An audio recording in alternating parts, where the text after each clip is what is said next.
Why should you avoid prop drilling? In how many ways can avoid prop drilling?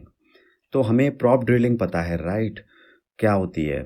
जब आप data को इस तरीके से, अगर आपका ये डायग्राम है जहाँ पे आपका रूट कंपोनेंट से आपको डेटा पास करना है to child and then to the grand child component. But problem क्या है इसमें?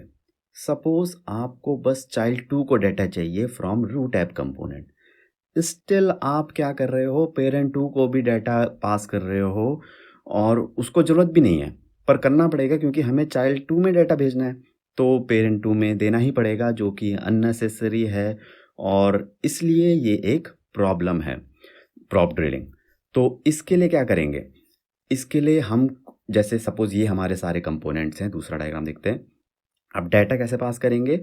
अब मैकेनिज्म मैं बता रहा हूँ, ठीक है?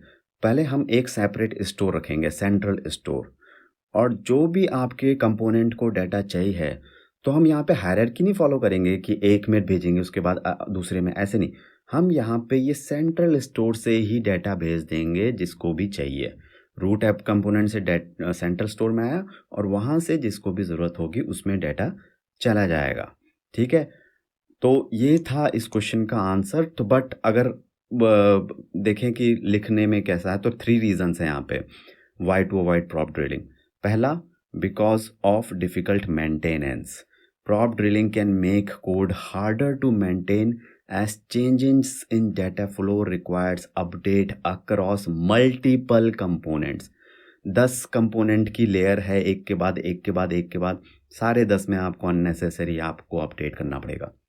Second, complexity.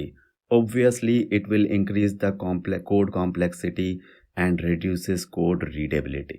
Right? कभी कोई प्रॉब्लम आ गई तो डिबग करते रह जाओगे। और वही थर्ड रीज़न भी है हमारा, debugging. Debugging becomes challenging when props needs to be traced through numerous components. Okay?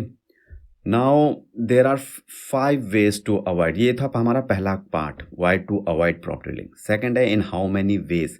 ये जो मैकेनिज्म है, ये सेंट्रल स्टोरेज वाला, ये कैसे अचीव हो सकता है? 5 तरीके हैं।